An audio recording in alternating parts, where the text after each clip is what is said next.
War Eagle. That's all I have to say. 60-10 victory over Akron week one. Great job, Brian Harson. So, yes, it was that big of a blowout, and you could be very positive about all the things because it was such a blowout. But here's the thing, that's what it's supposed to be. Okay.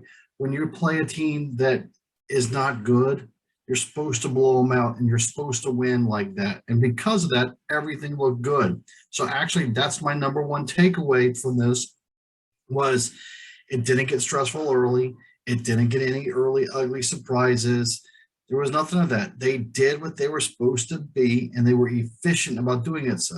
So here's the efficiency ratings: 612 yards offense on 58 plays is probably going to put them, as far as offensive effectiveness, as close to number one in the nation once I'm done processing stats and all the gains for week one are complete.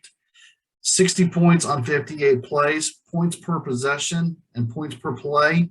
They're going to be close to number one in the nation as well. Now, yes, it's a bad opponent, or at least a weaker opponent, but that's what you're supposed to do.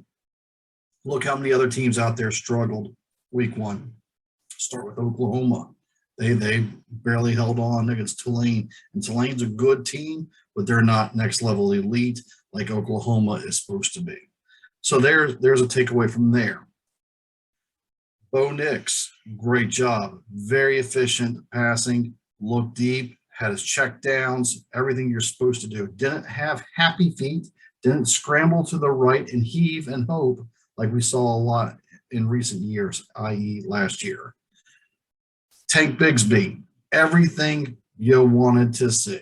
Okay, once we knew he could run, I think honestly they switched to the pass just to see if we could pass, because otherwise he could have ran for 1,000 yards if the offense wanted him to run for 1,000 yards. Defensively, they did everything you were supposed to do. The D line clearly had the strength over Akron's O line, and there was a mismatch there to begin with. But that's what it's supposed to be, and so that's my number one takeaway: is there was nothing for chance. Everything, the better team was more effective, and that's preparation and that's coaching. So that's my number one takeaway. Great job, Harson. Yes, you got another, dare I say, cupcake pay me type of game coming in next week with Alabama State. And then in 2 weeks, you're up in Happy Valley, which that one's going to be for real, for real. So it'll be good to see how Auburn measures up and what the solutions and ideas will be to handle the Penn State defense, because they brought the defense versus Wisconsin. Until next time, War Eagle.